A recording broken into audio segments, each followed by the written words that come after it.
Bonjour à tous, bienvenue du coup à ce dernier événement autour de la levée de fonds, donc ceux en présentiel mais également ceux en distanciel. On voit que vous êtes nombreux. On vous remercie en tout cas pour cette participation sur l'ensemble de cette semaine. Et aujourd'hui, on va avoir un événement donc, autour d'un retour d'expérience sur la levée de fonds. Déjà, comment s'est passée la levée de fonds, mais également ce que ça a permis de faire, qui n'aurait peut-être pas pu être possible sans ces différentes levées de fonds. Donc, on remercie Julien Lardet, cofondateur de Cocoli. Encore une fois, n'hésitez pas à poser toutes vos questions pour que ce soit le plus interactif possible.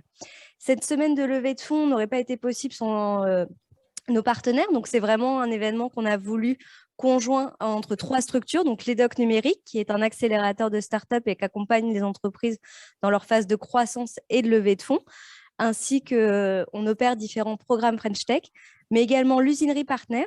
Anne-Sophie va vous dire quelques mots. Oui, alors, bonjour à toutes et tous. Donc, moi, je suis Anne-Sophie Lelièvre et je représente l'usinerie Partners. Donc, nous sommes basés à Chalon-sur-Saône et nous accompagnons les entreprises industrielles dans leur transformation numérique et digitale et les porteurs de projets dans leur développement. Merci Anne-Sophie. Et le village Baïsé à Champagne-Bourgogne, donc nous avons Thomas et Florence Florence va nous dire quelques mots sur le village. Bonjour à toutes et à tous. Donc le village Baïséa, qui est situé à proximité de la Cité internationale de la gastronomie et du vin, eh bien, héberge les startups et les accompagne dans leur croissance en favorisant notamment les liens avec les grandes entreprises du territoire. N'hésitez pas en tout cas à poser vos questions donc, en présentiel, c'est plus simple, mais en distanciel via le chat et Anne-Sophie se fera le relais pour poser les différentes questions. Encore merci d'avoir accepté ce témoignage et on te laisse la parole. Merci beaucoup. Bonjour à tous. Donc, déjà, est-ce que vous m'entendez correctement? Est-ce que je parle bien dans le micro? Pour ceux qui sont à distance. J'ai pas de réponse, je pense que c'est OK. Oui, c'est bon, c'est parfait. Bon, bah, super. Enchanté, bonjour à tous. Donc, moi, c'est Julien Lardet. Je suis le cofondateur en fait, d'une société qui s'appelle Cocoli, qui a été créée exactement le 24 août 2015. C'est la date à laquelle on avait déposé nos statuts. Et on a commencé à bosser sur le sujet courant 2014. Je vais me présenter brièvement, puis je vais faire un peu la petite histoire de Cocoli. Donc, c'est un projet sur lequel on a commencé à bosser avec Eliette Vincent, qui est mon associé, en 2014. Moi, en termes d'expérience, en fait, j'ai un petit peu plus de 10 ans d'expérience. Enfin, avant Cocoli, j'avais un petit peu plus de 10 ans d'expérience en fait, dans le domaine du web et plus particulièrement du e-commerce. En fait, j'ai commencé à bosser en 2004 pour des comparateurs de prix. Donc les comparateurs de prix, en fait, c'est des vieux sites en fait qui comparaient les prix des produits des e-commerçants et qui ont un petit peu disparu en fait avec Google Shopping. Et donc moi, quand j'ai commencé ma carrière, en fait, je me suis lancé dans le web en travaillant sur la partie commerciale en tant que business developer en fait pour différents comparateurs de prix. Donc j'ai commencé pour un site qui s'appelle leguide.com. Ça a duré 2-3 ans, je crois. Puis ensuite, j'ai rejoint un site qui s'appelle cherchons.com en tant que directeur commercial. Et voilà, ça m'a bien plu. Ça m'a fait un premier contact avec le web. Je savais que du coup, je voulais bosser là-dedans. Et par contre, la frustration que j'ai eue après, on va dire après ce début de carrière, c'est le côté créatif. Et c'est surtout que dans ma deuxième expérience pro, j'ai bossé avec des entrepreneurs et j'étais en contact direct avec une personne qui d'ailleurs est devenue un investisseur en fait par la suite chez cherchons.com et qui m'a donné envie d'entreprendre. Et avec Eliette, en fait, on a eu ce même déclic à une période de notre vie, c'était aux alentours de 35 ans. On s'est dit qu'on voulait créer un truc et que voilà, la vie était courte et qu'on voulait créer un truc qui a du sens. Et donc, on a planché sur le sujet et courant 2014, en fait, Eliette a eu l'idée de de ce site qu'on a appelé Cocoli. Et l'idée de départ, en fait, c'est venu d'une expérience perso. C'est que avec Eliette, en fait, on est associés, mais on est également mari et femme. Donc voilà. Et on a eu notre première fille qui s'appelait Jeanne. Et quand on a voulu tout simplement équiper sa chambre, on a voulu acheter une commode allongée qui était qu'on avait repéré sur le Bon Coin, d'un modèle qui s'appelle Cax. Voilà, je ne sais pas si c'est des enfants, mais les enfants, ils ouvrent les tiroirs. Et nous, en fait, on avait repéré un truc assez cool, pas cher, neuf, et sans poignée, pour éviter que Jeanne ouvre les tiroirs et foute tout par terre. Donc on s'est dit que c'était un bon achat. Et la problématique qu'on a eue, donc vraiment expérience perso, c'est que le bien, il était à Lille et nous, on est parisiens. Enfin, on était parisiens, parce que la bonne nouvelle, c'est qu'on emménage à Châlons en juillet. Voilà.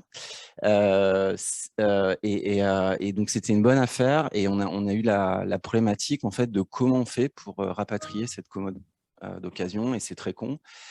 Mais aujourd'hui, on va dire la livraison traditionnelle, c'est soit la poste, soit les points relais.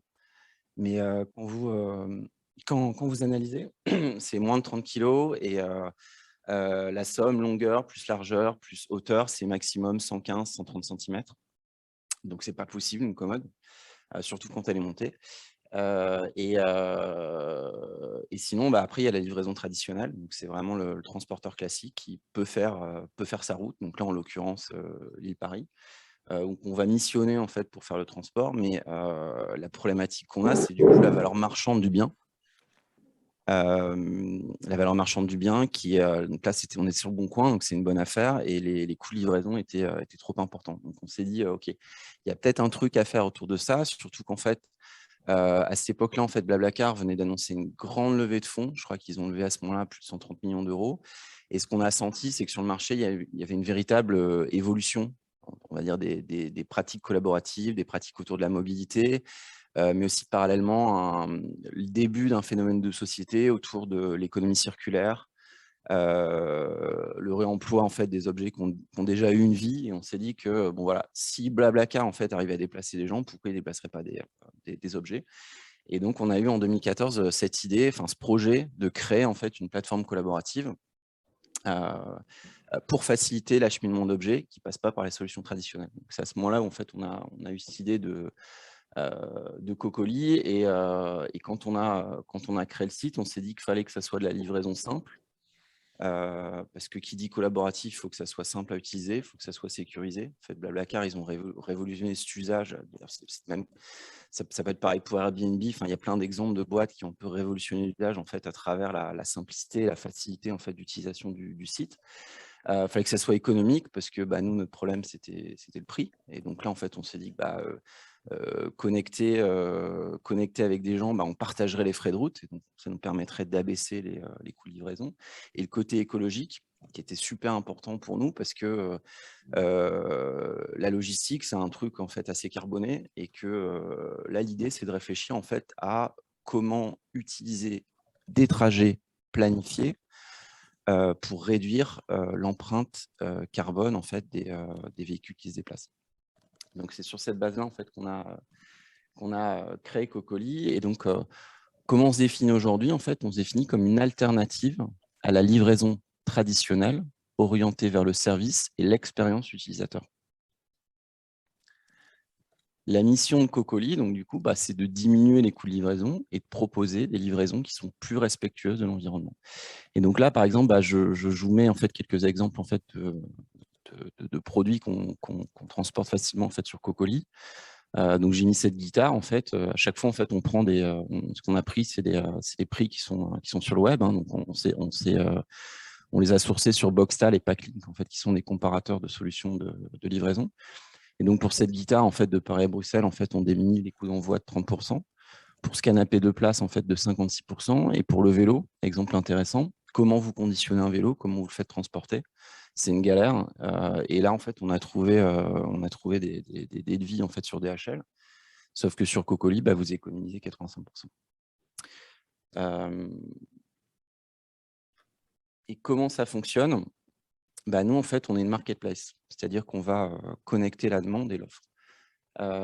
L'idée, je vous l'ai exprimé avant, c'est de remplir l'espace disponible des véhicules en circulation pour faciliter le transport des colis qui ne passent pas par les solutions traditionnelles.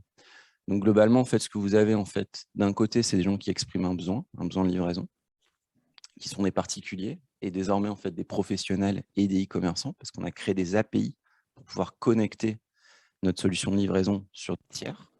Et de l'autre côté, en fait, vous avez un réseau de trajets planifiés, de gens qui se déplacent, qui sont des particuliers et aussi des transporteurs professionnels. Et l'idée, ça va être de connecter ces routes avec des demandes de livraison. Et donc, l'API, en fait, elle va réaliser un matching entre la demande de livraison, ses caractéristiques, et le trajet qui est effectué par la personne qui va partager ses frais de route pour faciliter le déplacement de cet objet. Donc nous, en fait, ce qu'on a finalement créé, en fait, c'est une espèce de plateforme technologique, de solution qui, de manière informatique, via l'API, va matcher en fait des demandes de livraison avec leurs caractéristiques et des trajets qui sont effectués en fait partout, un peu partout en France et dans les pays limitrophes. En termes de métriques, en fait, aujourd'hui, en fait, c'est une communauté de plus de 400 000 utilisateurs. On dessert 97% des villes de plus de 2000 habitants. Vous m'entendez? Oui, très bien. Ok, super. Tu peux peut-être remettre un peu en avant. En arrière plutôt. Vas-y, La présentation vous sera bien sûr envoyée, tout comme le replay semaine prochaine. Ok, du coup, je fais vite. Donc, ce que je faisais, c'est que je présentais les chiffres clés. Donc, 400 000 membres, 97% des villes de plus de 2000 habitants en fait desservies. Donc, nous, en fait, on est vraiment sur toute la France avec une distance moyenne d'envoi de 330 km exactement. On bosse de plus en plus avec les professionnels. Donc, les professionnels, c'est vraiment des gens qui ont besoin de solutions logistiques en fait pour leurs envois. L'expérience utilisateur qui est ultra importante pour nous et qu'on mesure de manière continue avec le NPS. Une économie moyenne de 40 à 60% en se faisant livrer un bien lourd encombrant par Cocoli et le chiffrage en fait des économies de CO2 sur l'année 2021 en fait, qu'on estime à 6000 tonnes. Donc nous, on est vraiment une entreprise impact. Donc le CO2, les 6000 tonnes de CO2 économisées. On travaille en fait sur le pouvoir d'achat parce que Cocoli, donc c'est une solution qui permet à des gens de rentabiliser leurs frais de déplacement. Et on avait fait une étude en fait du revenu moyen annuel d'une personne qui fait du cotransportage. On leur permet de gagner 525 € en fait par mois. C'est très similaire en fait au covoiturage. On a un effet d'entraînement en fait sur l'économie circulaire et on bosse de plus en plus avec des plateformes de vente et d'achat entre particuliers. Donc là, c'est quelques-unes de nos références. Et ensuite, on est bien intégré en fait dans l'écosystème RSE. Je vais peut-être passer là-dessus pour aller plus vite. Donc moi, mon retour d'expérience en fait pour la levée de fonds. Donc j'ai essayé en fait de mettre quelques questions en fait qui me sont venues pour animer un peu ce retour d'expérience. Donc déjà, la première question, pourquoi lever des fonds? Ensuite, mon expérience en fait du roadshow en fait avec les investisseurs. Un point important en fait qui est le besoin de financement, bien calculer son besoin de financement, le plan d'investissement, donc clairement réussir à dire en fait à quoi vont servir en fait les fonds, quelques conseils en fait concernant la préparation de la levée de fonds et les trucs à faire et les trucs à pas faire. Bon, après, ce que je vais dire juste en préambule, c'est que ça, c'est juste en fait mon expérience. J'ai pas non plus un serial leveur de fonds. C'était la première fois que je faisais ça et voilà, c'est mon expérience à moi. Alors déjà, pourquoi lever des fonds? Alors pour nous, en fait, Cocoli, c'était clair en fait quand on a voulu lever des fonds.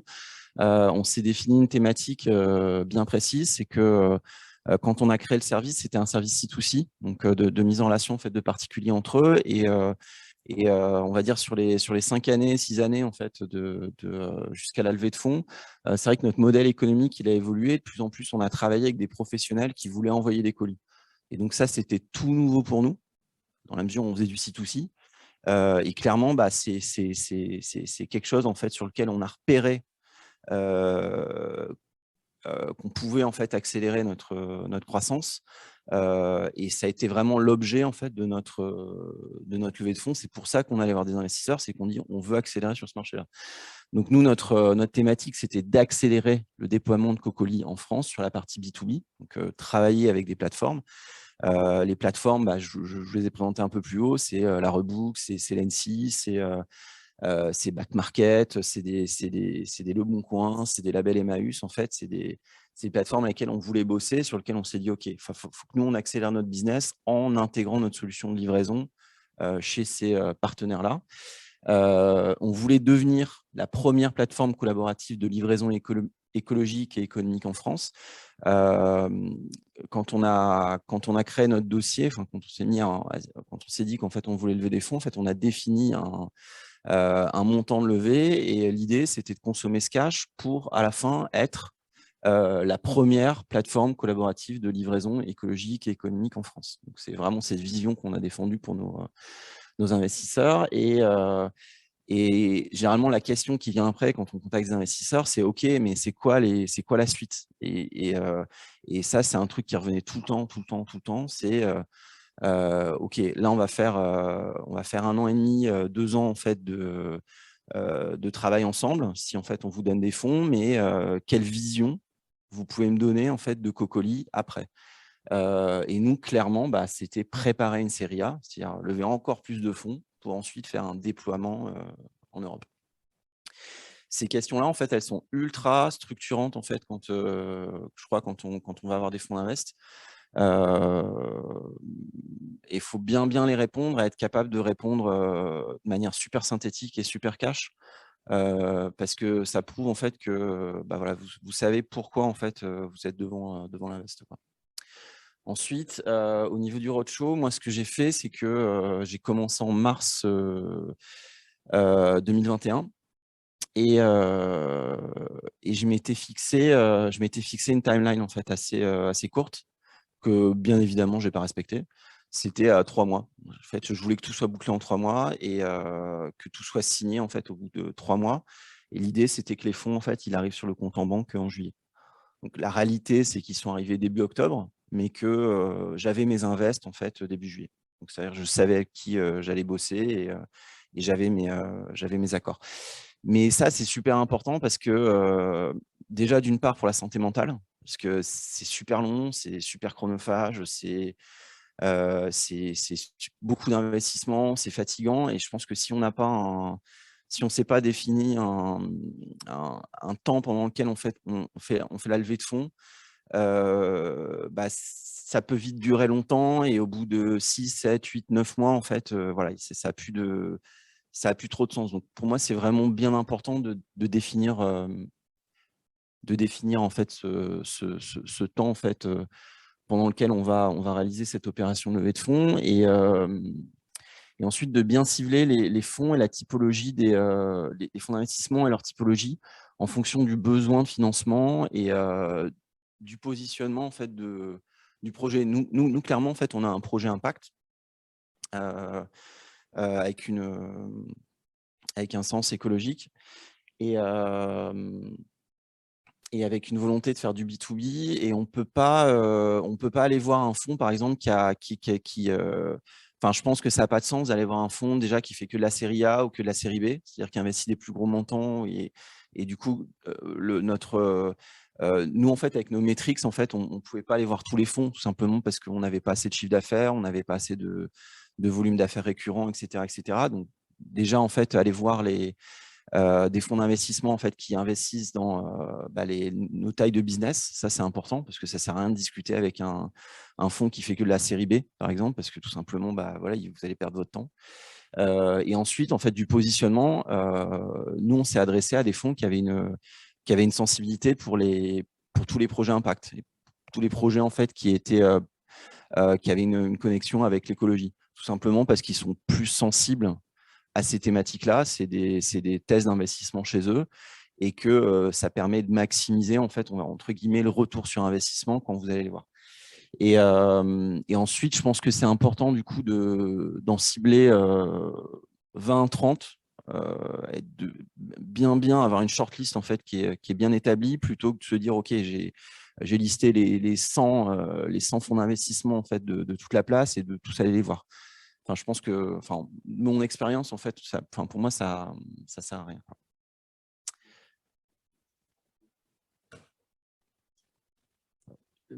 Merci. Juste pour qu'on se situe, donc vous aviez développé avec vos fonds propres l'application déjà qui a permis de générer du chiffre d'affaires, du chiffre, c'est ça, avant de faire votre première levée de fonds. Du coup, vous aviez déjà traction des clients. Voilà, expliquez un petit peu juste le contexte juste avant et combien est-ce que vous êtes allé chercher pour cette première levée de fonds justement? Nous, au total, en fait, on allait chercher 2,8 millions et effectivement, en fait, avant d'aller chercher des fonds d'investissement, on avait un petit peu de fonds propres.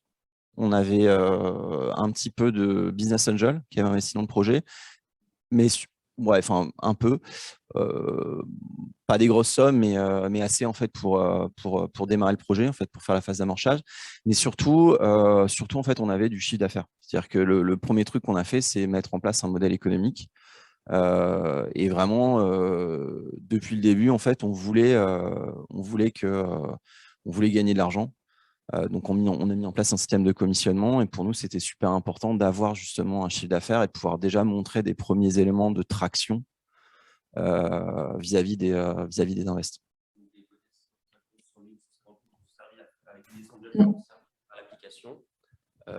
Vous en servez à faire l'application, à mettre en ligne, à dégager du chiffre et ensuite à voir les fonds pour chercher ces 2,8 millions, c'est ça? Exactement, ouais. Exactement. Ouais. Ouais, effectivement, il y a un peu de financement au départ.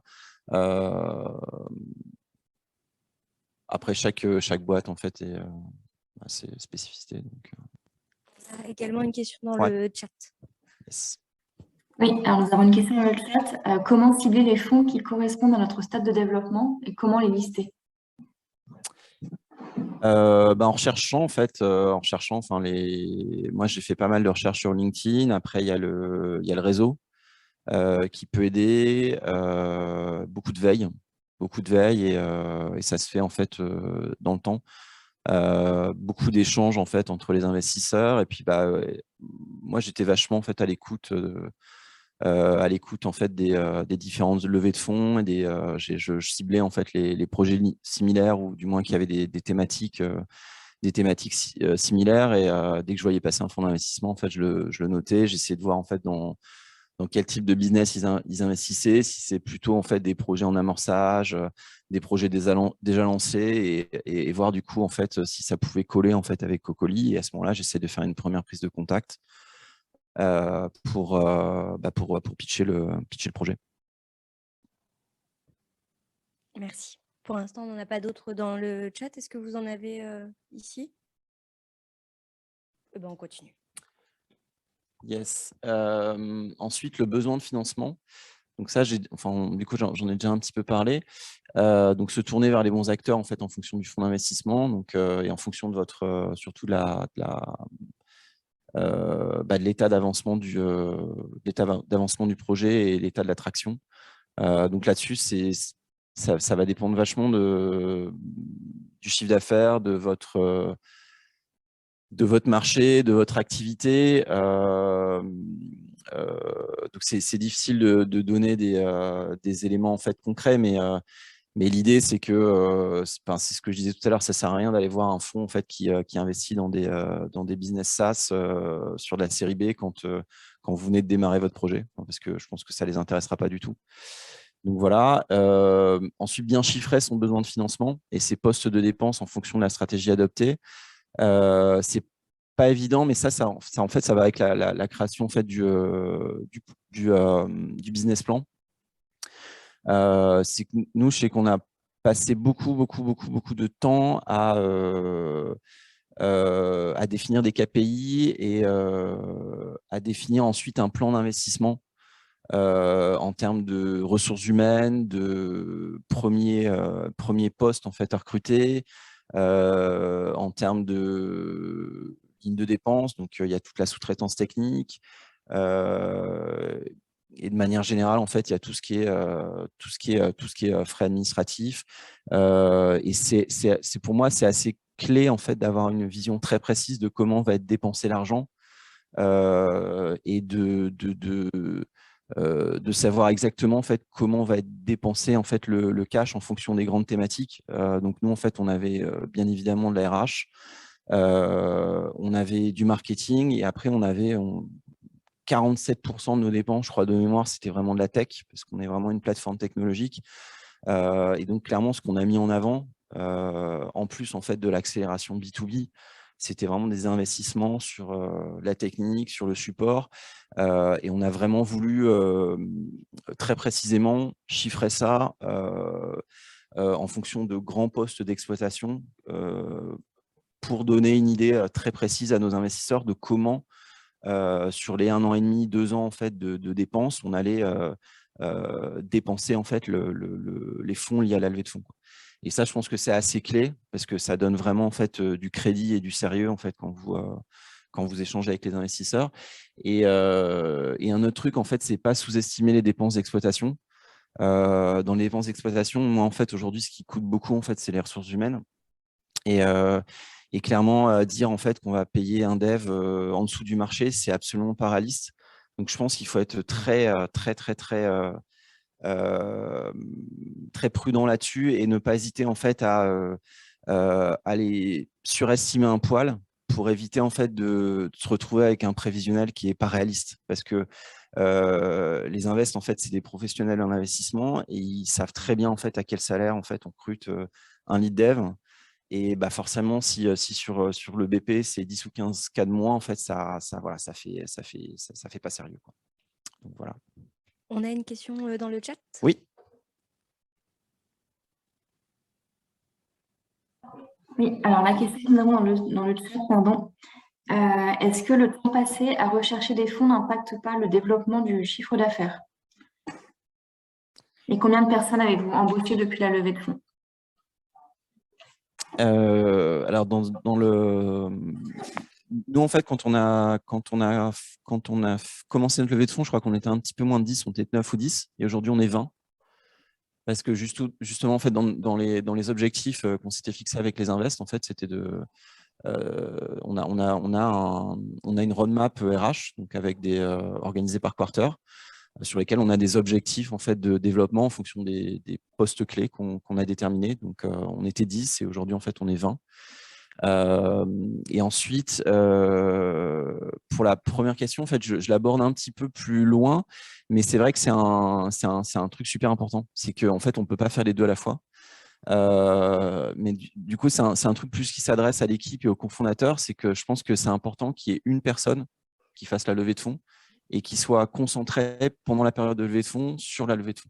Parce que c'est tellement chronophage et ça demande tellement d'efforts et ça demande tellement d'être focus, d'être réactif, d'être concentré sur cet objectif. Je pense que c'est difficile de faire les deux et donc de s'occuper à la fois de l'activité et à la fois en fait de la partie levée de fonds. Donc à ce moment-là, je ne sais pas comment est organisée en fait votre société, mais si vous êtes 2 cofondateurs ou 3 cofondateurs, je pense que c'est important qu'il y en ait un qui s'occupe de l'activité et qu'il y en ait un qui se concentre uniquement sur la partie levée de fonds. Et même dans la discussion avec les fonds d'investissement, le fait qu'il y a un seul interlocuteur, ça va aussi vachement vous aider pour que les échanges soient plus fluides et que ça soit plus réactif. Après, ça ne veut pas dire que si l'invest il a des questions sur telle ou telle partie de l'activité, il y ait tel ou tel associé qui puisse intervenir à un moment, mais je pense que c'est important qu'il y ait un seul interlocuteur et surtout que cet interlocuteur il soit concentré à 100% sur cet objectif de lever des fonds. D'accord, merci. Nous avons une nouvelle question aussi dans le chat. Est-ce que vous avez déjà songé à faire appel à des leveurs de fonds? Quel est votre avis sur ce point? Ouais. Enfin, nous, on a plein de leveurs de fonds en fait, qui sont intervenus à certains moments, mais ça ne s'est jamais bien passé. Voilà. En fait, il y a pas mal de... Enfin, moi, mon expérience, c'est qu'il y a pas mal de... Voilà, il y a pas mal de gens qui ne sont pas sérieux, déjà. Après, il y a des gens qui le font très bien et ça peut être bien au début, mais nous, on n'a pas forcément eu cette expérience-là. Maintenant, il y a des gens qui sont professionnels de la levée de fonds et qui ont un réseau et je pense que ça se fait pas en amorçage. après, ouais, j'ai pas d'autres choses à dire là-dessus parce que c'est vrai que nous, à chaque fois, ça s'est pas bien passé, mais je pense que pour d'autres, en fait, ça se passe très bien.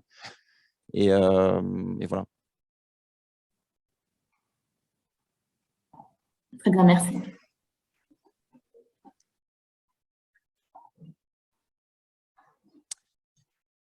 Alors ensuite, le plan d'investissement, donc là c'est pareil, j'ai commencé à en parler, être capable de donner une vue synthétique en fait des grands postes d'investissement. La question en fait sur laquelle nous a challengé en fait tous les fonds, c'était vraiment comment en fait le plan d'investissement en fait il va se dérouler en fait dans le temps et à la fin c'est quoi le résultat attendu. C'est-à-dire que l'idée, c'est de créer une accélération. Et donc, si les fonds arrivent, c'est que je pense que le fonds d'investissement ou les fonds d'investissement, ils ont détecté que le projet était intéressant, qu'il y avait du potentiel sur le marché adressé. Après, la question, c'est bon, voilà, c'est pour faire quoi? Et une fois que le cash est consommé, on en est où? Et qu'est-ce que vous avez accompli? Et du coup, donner cette vision à la fois en termes de positionnement, en termes de quels seront les projets ensuite et surtout quels sont les grands KPI que vous devez atteindre en fait, dans le temps et les niveaux entre guillemets que vous devez débloquer pour y arriver, en fait, c'est super important.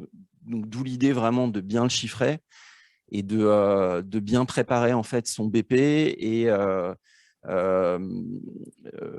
nous, ce qu'on a fait, c'est qu'on avait fait une vue en fait à 5 ans, et ça peut sembler très long, mais même si voilà, on sait très bien que dans 5 ans, c'est pas possible de prédire l'avenir. Ça donne quand même en fait une vision d'où doit arriver le projet, de quels sont les grands KPI sur lesquels en fait vous allez agir pour y arriver, et donc ça donne une vision assez claire en fait de ce que l'entrepreneur a dans la tête et comment en fait il veut y arriver. Et du coup, c'est toute cette démarche là en fait qui, à mon avis, valide en fait le choix de l'investisseur. Donc c'est important de vraiment se donner des grands KPI. Je pense que les grands KPI, c'est dans un an, qu'est-ce que je fais? Donc c'est quoi on va dire mon budget pour l'année prochaine? Dans 3 ans, où est-ce que j'en suis? Et dans 5 ans, c'est quoi ma vision de folie? Combien je représente sur le marché? Et de construire ce plan en fait là de 3 à 5 ans, il est super structurant, je pense, même dans l'activité, quoi. Et après, les next steps, ouais, c'est ça. Et là, c'est plus de la vision. Et c'est assez important. C'est de donner une vision, de donner un sens en fait au projet que vous défendez devant les investisseurs. Oui.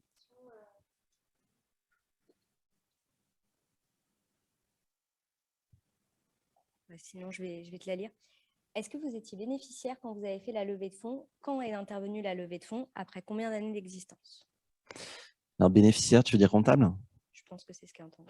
Ouais, non, clairement pas, parce qu'en fait, nous, depuis le départ, on est en investissement constant. On investit constamment en fait, sur notre outil technologique, et du coup, on génère plus d'activités, et dans le cadre de l'activité, en fait, on embauche. Et vraiment, en fait, nous, on a un modèle économique où on est obligé de lever des fonds en fait, pour accomplir en fait, la vision. Et du coup, on investit constamment en fait, sur notre outil pour le développer.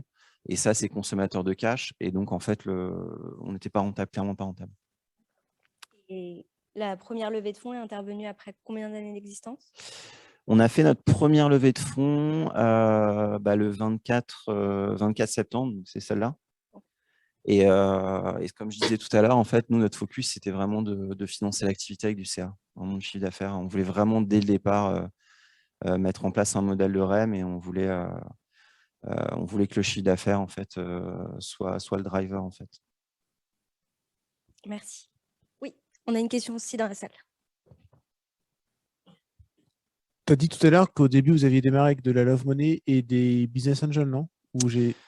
On a fait un petit peu, ouais. Alors, on a fait ce qu'on appelle des BSA. Ça, c'est pas mal, en fait, comme mécanisme BSAR. Je ne sais pas si vous êtes familier, mais c'est plutôt chouette. Et nous, ça a bien fonctionné. On n'a pas levé des grosses sommes, mais ça nous a permis de faire levier pour aller chercher, en fait, du prêt d'innovation auprès de la BPI. Et donc, sur notre année 2019, par exemple, c'est ce qui nous a permis de financer la création d'une nouvelle plateforme, plateforme API, qui ensuite nous a permis d'amorcer en fait la phase B2B. Donc, ça a été super utile. Et donc, du coup, cette première levée de fonds était quand même plus simple à gérer et tu as mis le pied à l'étrier pour faire une à plus de millions. En fait, c'est autre chose parce que là, la Love Money, c'est du réseau, c'est des entrepreneurs. Ça te permet de faire levier pour aller faire de la dette. Après, il y a eu un truc qui s'est passé, le Covid, qui s'appelle le Covid, qui était compliqué. Mais dire qu'en fait, ça a été simple de faire cette levée-là, c'est pas vrai. Enfin, ça n'a pas été simple. Ça n'a jamais été simple. Tu parles de la première ou la deuxième là? En fait, c'est pas une levée qu'on a fait avec le Love Money. En fait, on a fait du BSA. Donc, tu vois, le concept, c'est que c'est un bon de souscription, en fait, versement de capital en fait rapide. Et tu vois, la conversion des BSA en action, elle s'est faite au moment de cette levée de fonds. Donc, c'est pas une levée de fonds qu'on a fait. On s'est financé au départ en fait avec le chiffre d'affaires, un petit peu de BSA, de la dette, mais le premier vrai événement capitalistique chez Cocoli, c'est cette levée de fonds.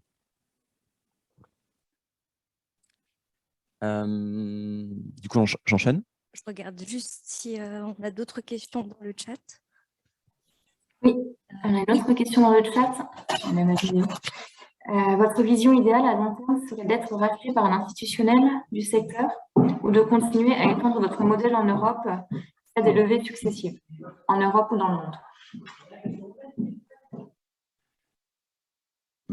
En fait, c'est deux trucs différents. La vision et le cash, c'est deux trucs différents parce que du coup en fait, tant qu'on fera de la croissance et tant qu'on cherchera à faire notamment en fait pour le lancement en Europe, de toute manière, on va être obligé de lever des fonds parce qu'on va être obligé d'embaucher, on va être obligé d'investir davantage en marketing, on va continuer à investir sur notre outil. Donc, c'est ce qui va nous permettre en fait d'accomplir la vision. Après, la vision, elle a déjà évolué une fois. C'est qu'initialement, c'était une API C2C. Maintenant, clairement, en fait, on a mis un pied dans le B2B. Et donc, c'est un peu ça, c'est que nous, ce qu'on fait finalement, c'est assez nouveau, c'est assez innovant. Il n'y a personne en fait qui a cette vision-là du transport de marchandises, ce côté plateforme écologique, plateforme collaborative écologique et économique. Et donc, l'accomplissement de cette vision-là, dans un premier temps, c'est la France, donc c'est la levée qu'on vient de faire. Et dans un deuxième temps, en fait, c'est une deuxième levée qui va nous permettre en fait, de lancer en Europe. Et je pense que tant que la société se développera et tant qu'on grossira, en fait, on aura besoin en fait de lever des fonds pour faire grossir la boîte. Après, ça veut pas lever des fonds, ça veut pas dire que tu n'es pas rentable. Ça veut dire juste en fait que tu veux aller plus loin et que tu as besoin davantage de cash à court terme pour y arriver plus vite. La rentabilité en fait du projet, nous on la vise en fait en milieu d'année 2023. Et c'est complètement décorrélé de la future en fait levée de fonds qu'on anticipe pour notre déploiement en Europe. Je ne sais pas si j'ai répondu. Bien, merci pour cette réponse. Une autre question encore. Si vous n'aviez pas fait de levée de fonds, où en seriez-vous aujourd'hui?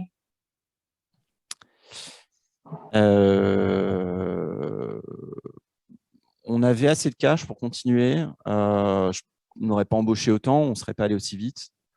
Après, ce n'était pas une option dans la mesure où moi, je voulais accélérer. Donc je pense qu'on y sera arrivé, quoi qu'il arrive. Très bien, merci. Et encore une autre, donc plus en lien avec la précédente. Alors, avec quel MRR, je ne sais pas ce que ça veut dire, avez-vous senti qu'il était possible d'aller voir des fonds d'investissement? J'ai cru comprendre MRR, hein, c'est ça? Oui, c'est ça. Personnellement, je ne sais pas ce que c'est. En fait, ces métriques-là, ça dépend vachement du business. C'est qu'on peut en fait faire très très peu de revenus, avoir un modèle de SaaS et aller voir un fonds d'invest et tout de suite lever 4 millions d'euros, comme c'est le cas actuellement avec beaucoup de business SaaS. Donc, Ça, c'est de la vente par abonnement. Donc, ça existe dans tout type de secteur. Enfin, c'est plutôt du B2B. Après, quand on a un business de plateforme, il faut quand même avoir plus de revenus en fait, mensuels. Effectivement, le revenu mensuel, généralement, pour aller voir des fonds en seed, c'est c'est dirigé vers un 50 000 € de revenus récurrents. On précise enfin, c'est généralement ce qui se dit en fait sur le marché, mais après ça dépend tellement des business parce que si après c'est un business de plateforme où il y a beaucoup d'utilisateurs qui s'inscrivent très très vite, comme c'est le cas, il y a une plateforme qui s'appelle Bibs par exemple, BEEBS. Je crois que quand ils ont levé des fonds, ils avaient juste une traction en termes d'inscription utilisateur qui était dingue. Et donc ils ont levé facilement, mais je crois qu'ils n'avaient pas beaucoup de revenus. Donc après, ça dépend vraiment des business. Après, il y a des boîtes comme Blablacar qui mettent 9 ans en fait, avant de faire leur première levée de fonds et qui derrière cartonnent. Donc il n'y a pas vraiment de réponse là-dessus. Très bien, merci beaucoup pour votre réponse. Généralement, en fait, les business de marketplace, moi, ce que j'ai cru comprendre, c'est qu'ils vont vous demander en fait, de montrer que le volume d'affaires, il est en croissance en year-on-year de plus de 100%. C'est-à-dire que quand vous commencez à vous approcher de 100% de croissance year-on-year, ça commence à être intéressant pour les fonds d'investissement. Et c'est à ce moment-là où, voilà, sur 3-4 mois, si vous arrivez à faire aux alentours de 100%, c'est à ce moment-là où faire feu au niveau des invests parce que voilà, ça commence à prendre et c'est à ce moment-là où généralement où ils sont très intéressés par investir en fait, dans le business. Merci. Alors maintenant, une question sur le Love Money. Combien de personnes est-ce que ça représente environ? Et quel est le montant qui a été levé dans ce contexte? Alors nous, c'est une petite dizaine de personnes. Après, les montants, je ne les communique pas parce que je ne peux pas. Je n'ai plus le droit de communiquer les montants. Mais nous, c'est une petite dizaine de personnes. Après, Love Money, en fait, ce qui est compliqué, c'est que il faut pas qu'il y ait trop de personnes en fait en Love Money parce que ça veut dire parler avec plein de gens différents sur, par exemple, l'évolution de l'activité. Et donc, il faut mieux avoir 3, 4, 5 personnes qui investissent des plus gros montants. Donc, c'est plus difficile, mais c'est plus simple après à gérer sur le plan pratique. Parce que parler avec 10, 15 personnes différentes, c'est très chronophage. Et en fait, ce qu'il faut comprendre, c'est que cet argent-là, ça sert en fait à aller à faire de l'amorçage pour ensuite lever davantage de fonds. Et si vous passez trop de temps en fait après à discuter avec telle ou telle personne sur comment ça se passe les chiffres, comment était ta semaine ou tous les mois, etc., vous perdez du temps et vous vous concentrez plus sur votre activité, quoi. Très bien. Une autre question pour continuer. Combien de temps êtes-vous resté dans le capital? Enfin, combien de temps sont-ils restés dans le capital, pardon? Bon, ça, c'est pareil, j'ai pas le droit. La majorité, malheureusement. Voilà, de mon côté, il n'y a plus d'autres questions dans le chat. Donc, merci pour vos réponses. Yes. Alors ensuite, quelques conseils sur la préparation de la levée de fonds, mais de toute façon, je crois que vous avez déjà eu il me semble, un atelier là-dessus. En fait, juste le truc important, c'est, et moi, je ne l'avais pas toujours bien fait, c'est que quand vous commencez à contacter des fonds d'investissement, généralement, s'il y a un intérêt, ça va très vite. C'est-à-dire que tout de suite, ils demandent le pitch. Ça, c'est sûr. Et des fois, en fait, le pitch, le BP, les métriques clés, s'il y a un financier dans la boucle, ils vont vous demander des éléments sur les cohortes, sur le trafic. Tout ne se fait pas sur le premier rendez-vous, mais on va dire que dans un intervalle d'une semaine, une semaine et demie, vous pouvez déjà avoir 2 rendez-vous où on vous demande tous ces éléments-là. Et si en fait tout n'est pas prêt, si tout n'est pas nickel, ça ne va pas le faire. Donc il faut que quand vous abordez en fait ce truc, il faut que tout soit vraiment très clean avant de contacter les fonds d'investissement. Et ensuite, être en forme et serein, c'est parce que c'est fatigant et du coup, il faut se dire que pendant 3-6 mois, ça va être assez dur. Et ensuite, du coup, des trucs à faire, des trucs à pas faire. avoir un dossier OK à 100%, donc ça, je viens d'en parler, être super réactif. Moi, je me forçais vraiment à répondre du tac au tac, donc vraiment au maximum dans la journée ou le lendemain. C'est super important. Être tout le temps méga positif. Positif parce que c'est pas parce qu'il y a un désintérêt que le projet n'est pas intéressant, loin de là. Et donc, du coup, garder le contact après un refus, ça, c'est super important de tenir au courant. Vous avez eu un contact il y a un mois, vous avez un succès, vous avez des bons chiffres. N'hésitez pas à garder le contact, même si ça ne se fait pas tout de suite. En fait, ça permet d'avoir un fil directeur et d'entretenir les bonnes relations. Et peut-être que dans 6 mois, ça va le faire. Et vraiment, c'est super important. Et moi, je sais que personnellement, je le faisais très mal. Et voilà, il faut vraiment pas hésiter à updater tout le temps en fait, tous vos contacts, être concentré à 100% sur cet objectif. Donc, je crois qu'il y avait une question tout à l'heure là-dessus. C'est clair que si vous êtes tout seul, c'est compliqué. Donc, il faut quand même réussir à s'entourer. Et si vous êtes 2 ou 3, généralement, en fait, la formule clé, c'est technique, marketing, commercial. Que ce soit le marketing ou commercial qui soit vraiment à fond sur cet objectif et que la deuxième personne, en fait, se concentre plus sur l'activité, sur les équipes. Mais en tout cas, qu'il y ait une personne qui soit à 100% focus sur le truc, je pense que c'est super important. Et donc, du coup, cofondateur, savoir qui fait quoi. C'est super important de bien délimiter les jobs. Et donc, forcément, ne pas se disperser parce qu'on ne peut pas tout faire. En fait, on ne peut pas faire à la fois l'opérationnel et à la fois la levée de fonds. Et moi, encore une fois, j'avais essayé de lever des fonds en 2019 en fait, avec Elliott. Et typiquement, voilà, il y avait trop de trucs à faire. On n'arrivait pas à s'en sortir. Du coup, on n'était pas réactif, on n'était pas toujours positif. Et forcément, ça ne le fait pas, quoi. Donc, voilà. Merci. On va passer à la phase de questions. Donc, ça commence dans la salle.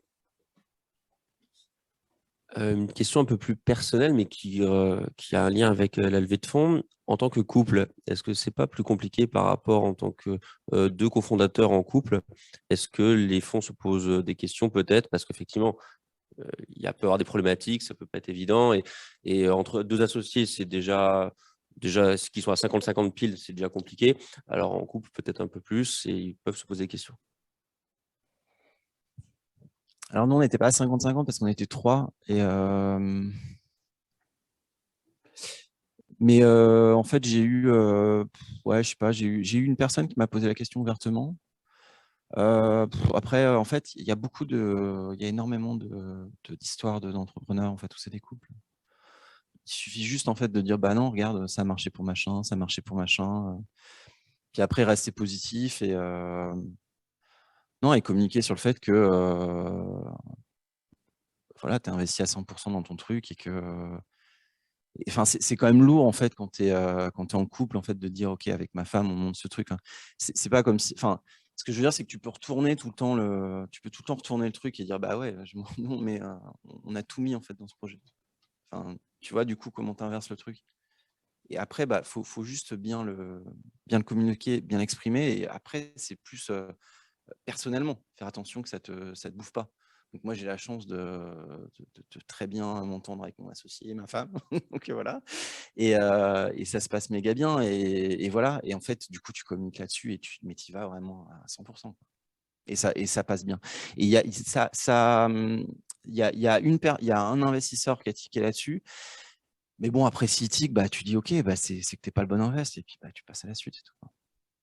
Mais ça n'a pas été un souci, non. Non. Oui, deuxième question dans la salle. Oui, vous parliez tout à l'heure de 20 à 30 investisseurs ciblés, là, c'est ça ce que vous avez, enfin, le parti pris que vous aviez eu. C'est le fait d'être sur la région parisienne, ça doit un peu aider quand même. Non, pas du tout. Non, d'ailleurs, on a des investisseurs Bourgogne. 100%. Non, en fait, on allait voir tout le monde parce que de toute façon, il faut aller voir tout le monde. Mais non, ça aide pas forcément. Ça aide pas forcément. Il y a peut-être effectivement, tu as plus de fonds sur Paris, mais après, c'est plus dur. Je pensais à l'amorçage en fait, quoi, le fait que l'amorçage, en fait, déjà, en fait, ça dépend de ton activité. C'est qu'un fonds d'invest, il va investir à un moment où tu fais déjà quand même du revenu, quoi. Donc si tu fais de l'amorçage, en fait, ça sera peut-être un poil tôt pour eux. Sauf si tu as une traction incroyable. Donc, du coup, pour l'amorçage, nous, en fait, on avait soigné le modèle. Donc, vraiment, modèle d'activité, des revenus, enfin, autour de nous, un écosystème. Donc, avoir un advisor, en fait, c'était super important. Ça nous aidait à nous structurer, avoir quelques investisseurs qui pouvaient nous aider, en fait, sur le départ, sur les phases opérationnelles, etc. etc. Donc, ça, c'est les fameux business angels, enfin les BSA. Et à chaque fois, en fait, on a essayé de se servir de ça pour faire levier, pour aller chercher soit des concours, soit de la sub, soit du prêt d'innovation. Donc, on a vraiment regardé tout ce qu'il y avait en termes de solutions, en fait, pour trouver des fonds. Et c'est là-dessus qu'on a construit notre produit, un peu notre équipe, tout ça. Et dès qu'on a vu qu'on avait réussi à créer un truc, un cercle vertueux, et qu'on avait assez de métriques, en fait, etc. Il y a une bonne thèse d'invest, tout ça. C'est à ce moment-là, on s'est dit, OK, feu. On a 3 mois, en fait, 3-4 mois pour y aller, on y va à fond, et ça a marché.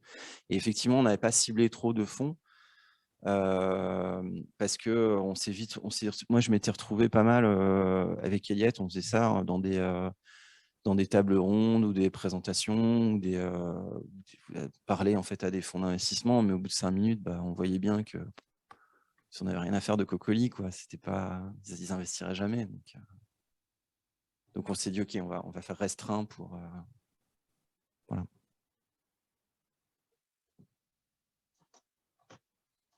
Est-ce que vous avez d'autres questions? Pour l'instant, dans le chat, on n'en a pas. Est-ce qu'il y a des points à approfondir?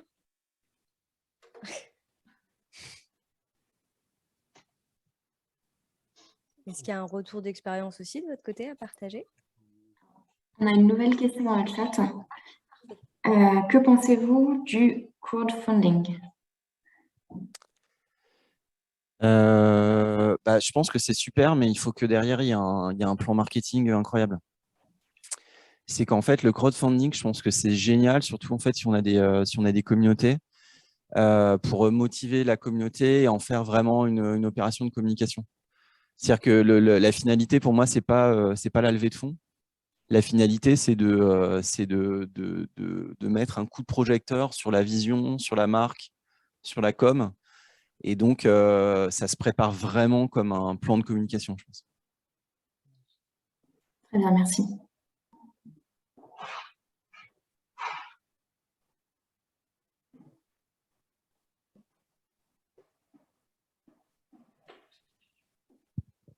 Donc, bonjour Aurélien, Doc Numérique. J'aurais 2 questions. La première, c'est pendant le parcours de Cocoli, est-ce que vous êtes passé par des accélérateurs, incubateurs, et qu'est-ce que ça vous a apporté chez Cocoli?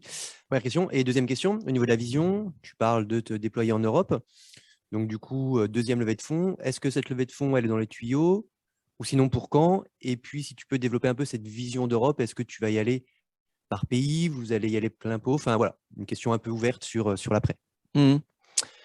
Alors, les incubateurs, en fait, on en a fait pas mal.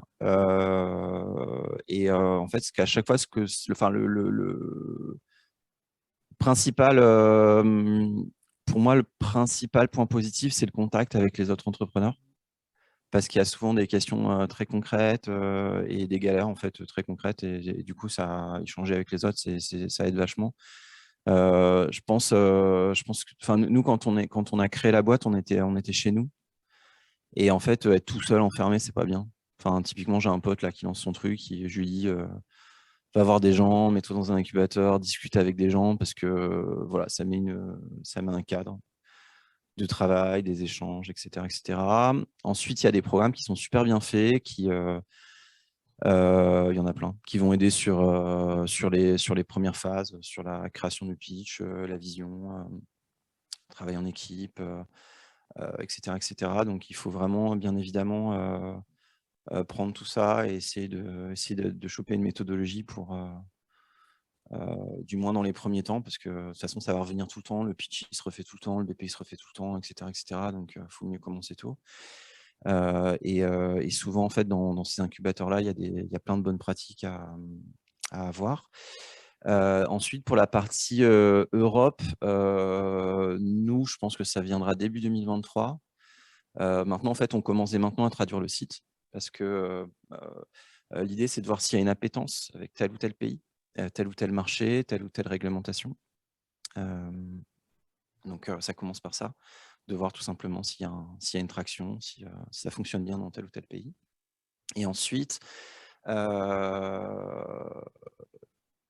du coup, deuxième partie, je pense que c'est en fonction de ce retour d'expérience qu'on déterminera si on va d'abord dans tel ou tel pays, quoi.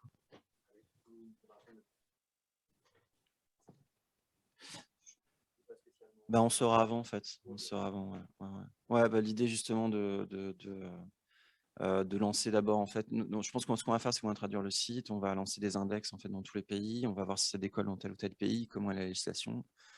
Et du coup, en fonction de ça, on va faire notre plan d'invest. Parce que voilà, si tu toujours l'idée, en fait, c'est que quand tu vas avoir un investisseur, c'est bien de lui dire, OK, moi, c'est pour faire ça, ça, ça, ça, ça.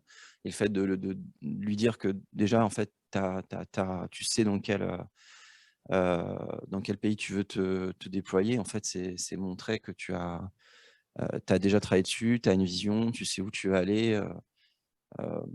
Et donc, voilà, ça donne vachement de crédit, en fait, à ton projet. On a une question dans le chat. Alors, combien d'investisseurs vus? Combien d'investisseurs avez-vous vus? Une vingtaine.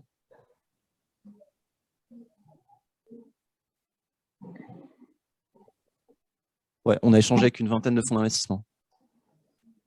Bien, merci. Et comment aborder l'arrivée d'un concurrent en France ou en Europe? Quand il arrivera.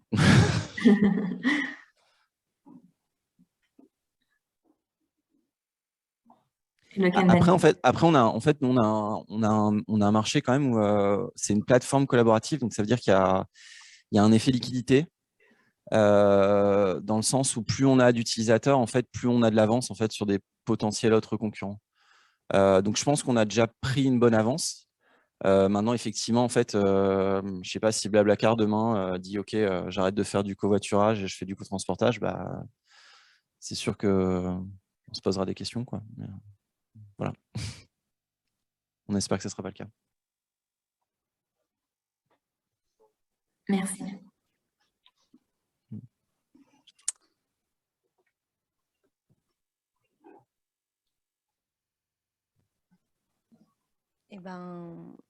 À ce stade, on n'a plus de questions, nous, dans la salle. Je vois que dans le chat non plus. Un mot de conclusion. Après, voilà, encore une fois, la discussion peut continuer, mais sinon, je te laisse le mot de la fin. Non, mais moi, je suis ravi d'être intervenu aujourd'hui.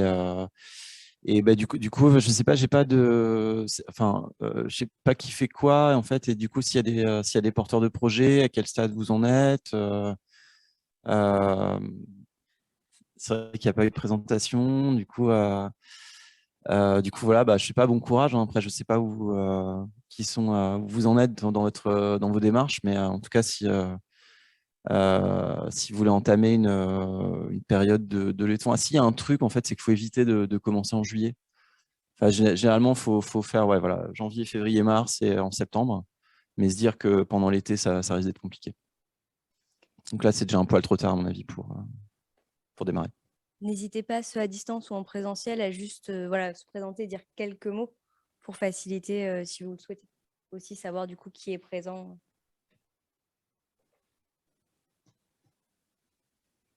Ah, vous êtes désigné.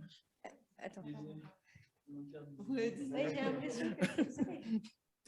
Donc, Gabin Bouraga, porteur de projet. Donc, actuellement, je travaille aussi, je suis en réflexion sur un projet de transport de colis également. Donc, en particulier? Hein? Oui, on se situe ici, effectivement. Et du coup, en priorité, c'est plutôt au départ sur un projet complémentaire au vôtre, parce que je pense que vous êtes plus sur le trajet camion, etc. Et moi, dans un premier temps, j'ai envie de commencer sur de la longue distance, par exemple, pour les avions, les voyages, par exemple, aux États-Unis, en Afrique. Et ma question, c'était pour savoir, est-ce que vous avez déjà réfléchi sur cette partie-là? Est-ce que vous allez vous développer sur cette partie ou pas? Voilà. Du coup, sur le transport de colis via des avions entre particuliers? En gros, voyage international. Non, en fait, l'international, en fait, on l'aborde en fait par la route. Pardon? Par la route. Oui. Ouais. Du coup, Europe. Après, je crois qu'il y a des trucs qui existent en fait entre États-Unis et France qui fonctionnent, hein. Je ne sais pas si ça fonctionne bien, mais ça fonctionne. Ouais. Du coup, peut-être à benchmarker. Non, parce qu'en fait, le truc, c'est qu'il y a les douanes, tout ça. C'est un peu compliqué, tout ça. Et enfin, nous, c'est des questions qu'on a mis de côté parce que c'est aussi le sens du projet. C'est qu'en fait, ce qu'on a vu, c'est que le partage des frais de route, ça avait du sens aussi pour les gens qui se déplaçaient. Et on s'est vachement inspiré du modèle de Blablacar. Et on s'est dit, bon voilà, si les particuliers transportent des personnes, pourquoi ils ne feraient pas des transports de marchandises? Donc c'est vraiment ce truc-là qu'on a vu, cette innovation, quoi. Et c'est vrai qu'on ne sait pas, l'avion, ouais, ça nous a pas, c'est pas le premier besoin qu'on a vu, quoi.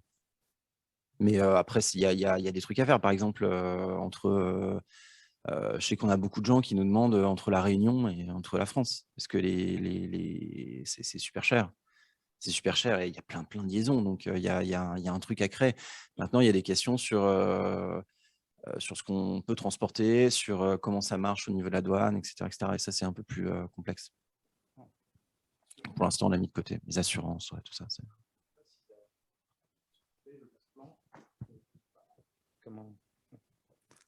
C'est une question de curiosité sur les assurances, sur qui assure quoi en fait quand une personne décide de se porter volontaire pour transporter un colis et que la bagnole flambe, par exemple, il n'y a plus de colis qui paye, quelle assurance? Est-ce que vous êtes impliqué ou est-ce que dans les conditions générales, vous êtes protégé? Comment ça se passe? Là, on a une assurance.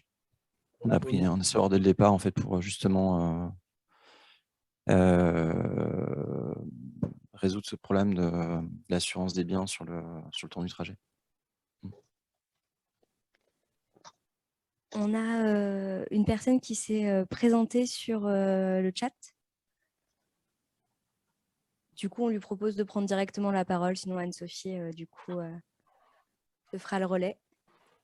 Oui, je propose d'activer votre micro si vous voulez expliquer un petit peu votre activité. Ce sera plus facile que plutôt que ce soit moi qui l'explique. D'accord, j'ai pris le micro, il me semble. Donc moi, c'est José Ramos, donc de Recharge Plus. Donc on lance un petit peu une idée similaire, c'est-à-dire une plateforme collaborative où les personnes vont pouvoir mettre en partage leur point de recharge, une prise ou une borne de recharge. Et donc dans le but de faciliter les déplacements, de densifier le réseau de recharge et de baisser les coûts liés à la recharge, puisqu'il n'y aura pas vraiment d'intermédiaire. Et en fait, je me rends compte qu'il y a pas mal de similitudes avec l'idée de base de Cocoli, quand vous avez parlé notamment, alors attendez, je l'ai noté, d'économiser du CO2, pouvoir d'achat, économie circulaire, etc. Donc c'est un peu, il y a pas mal de thématiques liées, surtout qu'à terme, on aimerait bien lier cette recharge en C2C à de la production d'énergie solaire. Super intéressant. Merci. Ce qu'il a écrit, c'est également que votre exemple est très inspirant. Donc voilà. Bah, avec plaisir pour échanger. Hein. Tu prends mes coordonnées, je te les donne et avec plaisir pour en discuter en tout cas. Ben, avec plaisir. Du coup, on renverra tes coordonnées. Ouais, avec plaisir. Bah, mon numéro de téléphone ou mon mail, pas de souci. Ouais. Merci. D'accord. On vous transmettra ça. Merci bien.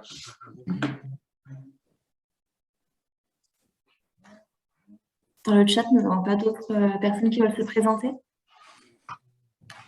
N'hésitez pas à prendre la parole à la micro.